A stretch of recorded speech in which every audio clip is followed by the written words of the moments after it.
रणजितसिंह नाईक निंबाळकरांवर आणखी एका कुटुंबाने आरोप केलाय। निंबाळकरांनी छळ केल्याचा आगवणे कुटुंबियांनी आता आरोप केलाय। पतीवर खोट्या केसेस टाकून त्यांना अडकवलं असं म्हणतात जयश्री आगवणे। माझ्या पतीला मदत करणाऱ्यांवर देखील खोट्या केसेस टाकल्या गेल्या। जयश्री आगवणेंचा रणजितसिंह निंबाळकरांवर हा आरोप पाहायला मिळतोय। निंबाळकरांच्या त्रासाला कंटाळून आगवणेंच्या 2 मुलींनी आत्महत्येचा प्रयत्न केल्याचाही त्यांच्यावर आरोप करण्यात आलाय। सुषमा अंधारेंनी आज शिवसेना भवन येथे एक पत्रकार परिषद घेतली आणि त्या पत्रकार परिषदेमध्ये जयश्री आगवणे आणि रणजितसिंह निंबाळकर यांची एक ऑडिओ क्लिप दाखवली। त्याच जयश्री आगवणे आपल्यासोबत आहेत। मॅडम, तुमचं पुढारी न्यूजवरती स्वागत आहे। काय सांगाल, तुमची ऑडिओ क्लिप सध्या सुषमा अंधारेंनी दाखवली, काय सांगाल, काय नक्की प्रकरण काय? नमस्कार, मी जयश्री दिगंबर आगवणे, माझी पंचायत समिती सदस्य फलटण। ऑडिओ क्लिप आहे ना, मी माझ्या मुलींनी औषध घेतलं होतं। माझ्या मिस्टरांना 9 ऑगस्ट 2022ला अरेस्ट झाली। अरेस्ट झाल्यानंतर माझ्या एकावर एक गुन्हे दाखल होत गेले। एका गुन्ह्यात MCR झाला की दुसरा गुन्ह्यात MCR झाला की तिसरा गुन्हा, असे होत गेल्यानंतर एका गुन्ह्यामध्ये त्यांना चौकशीसाठी आणलं होतं आणि माझ्या मुली तिथं भेटायला गेल्या होत्या। भेटायला गेल्यावर माझी मोठी मुलगी चक्कर येऊन पडली पप्पांना त्या अवस्थेत बघून। आणि वडील त्यांचे, माझे सासरे खूप आजारी होते, जे की त्यांना कोणीही हॉस्पिटलमध्ये नेण्यासाठी मदत करत नव्हतं आणि ते पूर्ण बेड रेस्ट होते। कारण रणजितसिंह निंबाळकरांनी एवढा दबाव आणला होता, एवढं प्रेशर खाली लोक होती, दहशतीचं वातावरण होतं। आगवणेंना कोण, आणि तुम्ही चेकही करू शकता, माझ्या माघारी जाऊन फलटणमध्ये तुम्ही चेकही करू शकता। सामान्य कार्यकर्त्यांचे तुम्ही कोणालाही विचारू शकता की दिगंबर आगवणे काय होतं, त्यावेळेसचं वातावरण काय होतं। तर त्यावेळेस पूर्ण दहशतीचं वातावरण होतं आणि त्याच्यामुळं मी मग हे मुलांचा मला फोन आला की मम्मी असं वर्षो चक्कर येऊन पडले। दोन मुले आहेत मला, ट्विन्स आहेत, त्याच्यातली एकीचा फोन आला। मग त्याच्यानंतर मग मी दादांना फोन केला आणि त्यांना रिक्वेस्ट करत होते की दादा हे थांबवा, कारण त्यांना मी माझा मोठा भाऊ मानत होते। त्याच्यामुळं मी त्यांना सांगितलं की थांबा दादा, कुठंतरी थांबलं पाहिजे, हे बस झालं, मी माफी मागते त्यांच्या वतीनं, येऊ देत त्यांना बाहेर, ते आल्यानंतर मी तुमच्याकडे घेऊन येते, तुम्ही आल्यानंतर त्यांना मोठा भाऊ म्हणून 2 कानाखाली द्या, चुकले त्यांचं, मी मान्य करते चुकले। तर त्यांनी म्हटले की मला पण कुठंतरी हे थांबवायचं आहे, मला पण त्रास होतोय, तुमचं काय, तुम्हाला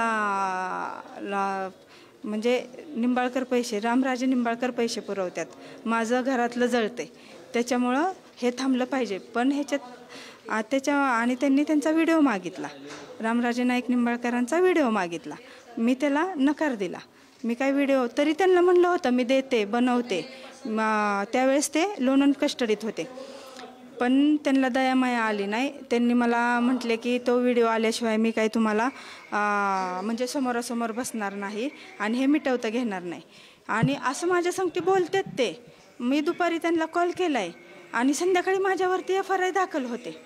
मी फोन केला आहे त्यांना आणि फोन कॉल चालू असताना माझ्या गुन्हा दाखल झाला, जे की चुलत दिरांनी केला गुन्हा दाखल। हां, माझ्या चुलत दिरांनी, ते आणि मी एका कंपनीला डायरेक्टर होतो। मग ते एक जणाचे त्या लोकांचे पैसे ठेवले होते, त्यांनी पैसे ठेवले होते, त्यांनी ठेवलेले एका महिन्यात त्यांनी रिटर्न नेले, ते आपल्याकडे पुरावे आहेत सगळे, पण तरी पण त्याच्यात तुला मोक्यात अडकवीन असं दम देऊन त्यांनी आमच्यावरती गुन्हा दाखल करायला लावला। हे सत्र चालूच झालं। आता तुम्ही पुढे काय करणार आहात, किंवा मुख्यमंत्र्यांकडे या संदर्भात काय तुम्ही विनंती कराल की या केसमध्ये तुम्ही दखल घ्यावी? कारण आपण पाहिलं तर आता ही केस आपण पाहिली मोठ्या प्रमाणात चर्चेला विषय ठरतोय, अनेक माध्यमे त्याची दखल घेत आहेत। माझी राज्याच्या गृहमंत्र्यांना एकच विनंती आहे की तुम्ही एकच बाजू नाण्याची पडताळताय, तुम्ही दोन्ही बाजू पडताळा, दोघांनाही समोर आणा। रणजितसिंह निंबाळकरांना पाठीशी घातलंय, तसं आमची ही बाजू म्हणजे कायदेशीर, आमचा जर कुठं दोष आढळला ना तर तिथं आम्ही मान्य करायला तयार आहे, मी कागदोपत्री घेऊन त्यांच्याकडे यायला तयार आहे. माझ्या मुलींनी औषध घेतलं, ज्यावेळेस आत्महत्येचा प्रयत्न केला त्यावेळेस जर प्रशासनाने दखल घेतली असती तर आज ह्या डॉक्टर संपदाताईंचा जीव गेला असता का? ते आज आपल्यात असत्या. पण त्यावेळेस कोणी दखल घेतली नाही. एवढं प्रशासनावर दबाव. म्हणून माझी मुख्यमंत्र्यांना एकच विनंती आहे, तुम्ही नाण्याच्या दोन्ही बाजू तपासा. आम्ही जर कुठं गुन्हेगार आढळलो तर आम्हाला ते स्वीकार आहे. मी पेपर घेऊन सगळे डॉक्युमेंट घेऊन, जे की आज 25 गुन्हे दाखल झालेत.